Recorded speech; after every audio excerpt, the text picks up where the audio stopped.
Hey guys, welcome back. So we are going right into the 15 fun facts of Lord of the Rings filming. Um, and then after Lord of the Rings, we are getting right into the Christmas movies, the Christmas theme. Maybe I'll wear some Christmas sweaters or have a Christmas hat. We'll see. And it's gonna get right down because as of next week, I don't know. I just wanted to start. So let's get right into it. So number one fun facts of Lord of the Rings while filming is the son of Tolkien does not like the LOTR books that Peter Jackson wrote. Christopher Tolkien claims that he dislikes the Lord of the Rings trilogy due to lacking the beauty and seriousness the original series had. According to Tolkien, this was further butchered by aiming the films to older teens and young adults. Christopher does not like this version so much that he refuses to meet Jackson. Number 2, Sean Bean climbed the mountains of New Zealand daily to get to the set. Bean had a phobia which made it difficult for him to ride a helicopter up to set. As a result, he was forced to hike up the mountain daily to reach the set on the top of the mountain. Sean Bean is known for his portrayal of the character Boromir. So I still have a really runny or plugged nose, just letting you know, so just please keep in mind my nose. So number 3, Christopher Lee met Tolkien by coincidence. They came across each other in an Oxford bar one night unexpectedly. Lee is reportedly the only member of the film set to ever met with J.R.R. Tolkien.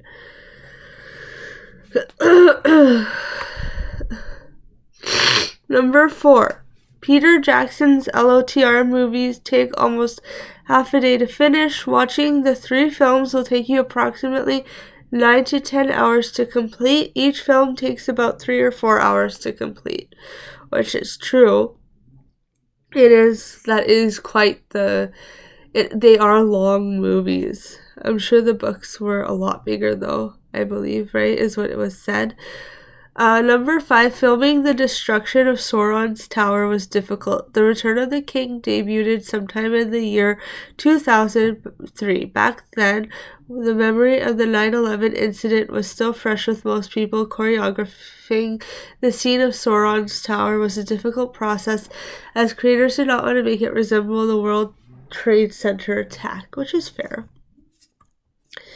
Number 6, Tolkien originally did not want to name the 3rd book The Return of the King. Tolkien refused to go with this title because he claimed it revealed too much about the story. This title was chosen by the publisher. A rumor around the internet states that the original title was actually Lord of the Rings, the one where something happens that you won't believe, but you have to read it because I'm not telling, by J.R.R. Tolkien. Number 7, Frodo is depicted as a clumsy character in the film. He is so clumsy that he is seen falling exactly 39 times throughout the whole trilogy. Many fans are annoyed by his character and often wonder why he was chosen by Aragorn. Sorry guys. Number 8, Nicolas Cage was originally supposed to play the Lord of the role of Aragorn. He refused the role mainly due to family obligations. Daniel Day-Lewis was next in line for the role, however, he refused to take it up. Number 9, it went through a ton of script revisions, which obviously, when Lord of the Rings started out, it was originally going to be 2 movies. Later, concerned about the ballooning budget, producers tried to persuade Jackson to condense the movie into a single film. At various points in the scripting process, Arwen, not Eowyn, was the one to dress up as a man, ride into the Battle of Pelennor Fields, and kill the Witch King. And Rohan and Gondor were combined into one kingdom. Miramax also suggested that the one movie version be presented as a flashback with an older Frodo covering by saying something like, "So then we went on a dangerous journey through the mines of Moria and lost Gandalf," recalled Jackson. Number 10, Sean Connery did not understand the script. Sean Connery read for the role of Gandalf, but admitted that I never understood it. I read the book, I read the script, I saw the movie, I still don't understand it. I would be interested in doing something that I didn't fully understand, but not for 18 months. Connery's deal, if he had taken the role, he would have been for a small fee plus 15% of the film's income. Incidentally, the entire trilogy went on to earn just shy of $3 billion worldwide. 3 billion, not 3 million, 3 billion worldwide. That's insane. So those actors don't have to act for the rest of their lives, really. Number 11, Russell Crowe was a potential backup for Aragorn. Aragorn had Mortensen's turned down the role of Aragorn. There were two other actors Jackson had in mind as replacements, Jason Patric and Russell Crowe. We sent a script and he did read it and was fascinated, said Jackson. I remember getting the phone call from his agent and being told that he had just finished another film which involved him having to have a sword and armor. Russell was flattered by the approach, but he had other films he was committed to and it obviously wasn't going to work out. Number 12, Viggo Mortensen took several beatings. A variety of injuries beset the cast during production, but Mortensen had particularly hard in the two towers that screamed he let out upon kicking a helmet after discovering the burnt corpse of the orcs who abducted Merry and Pippin might have something to do with the fact that he had just broken two of his toes. Normally, an actor would yell "ow" if they hurt themselves. Noted Jackson, Viggo turned a broken toe into a performance. Elijah Wood. Remember Mortensen getting half of his tooth knocked out during a fight sequence and his insistence on applying super glue to put it back and to keep working. At that point, that's where you stop and go to the hospital because that is too important. Sorry. So gross. Number 13, Jake Gyllenhaal auditioned to play Frodo. Jake Gyllenhaal had a less than successful audition for the role of Frodo. I remember auditioning for the Lord of the Rings and going back in and not being told that I needed a British accent. I really do remember Peter Jackson saying to me, "You know that you have to do this in a British accent." Gyllenhaal later recalled, "We heard back. It was literally one of the worst auditions."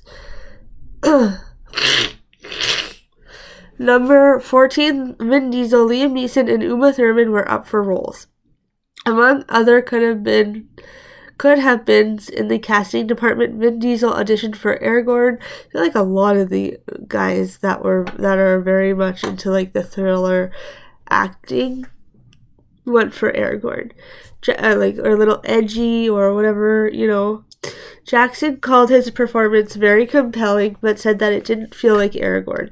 Jackson approached Richard O'Brien, best known as Riff Raff in the Rocky Horror Picture Show, for the role of Grima Wormtongue, but his agents turned it down, believing the films would be unsuccessful, and Liam Neeson passed on the role of Boromir. There were also discussions, recalls Jackson, about then-married couple Ethan Hawke and Uma Thurman playing Faramir and Eowyn. Ethan was a huge fan of the books, and was very keen to be involved. Uma was less sure, and rightly so, because we were revising how we saw Eowyn's character literally as we went in the end. Ethan let it go with some reluctance.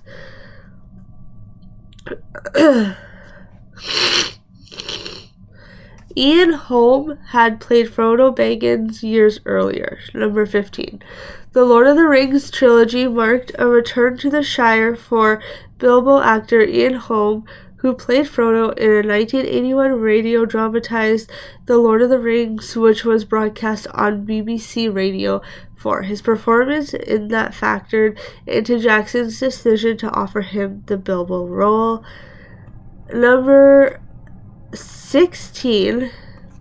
The producer really wanted to kill a hobbit.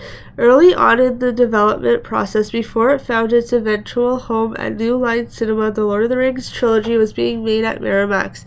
As Peter Jackson would later recall, Bob Weinstein really thought one of the 4 main hobbits should have been unalived. Well, we can't have all of them surviving. He said, we've got to kill a hobbit. I don't care which one, you can pick one. I'm not telling you who it should be. You pick out who you want to kill, but we've really got to kill one of those hobbits in the situations like that. You just nod and smile and say, well, that's something we could consider. I'm glad that didn't happen. Number 17. An entire action scene was destroyed by a flood.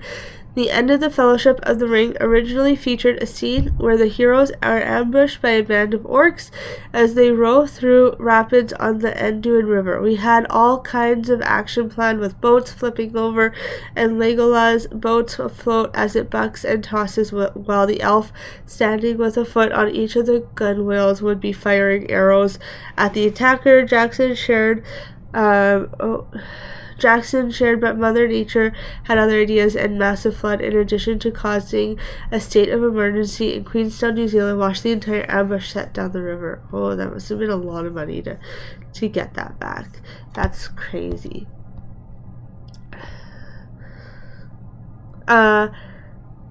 Number 18. Golems were originally kind creatures. A whole chapter was rewritten when Tolkien realized that it would not have made sense for them to be so kind. He stated that due to the corrosion of the ring, they would not have been so willing to give the ring away.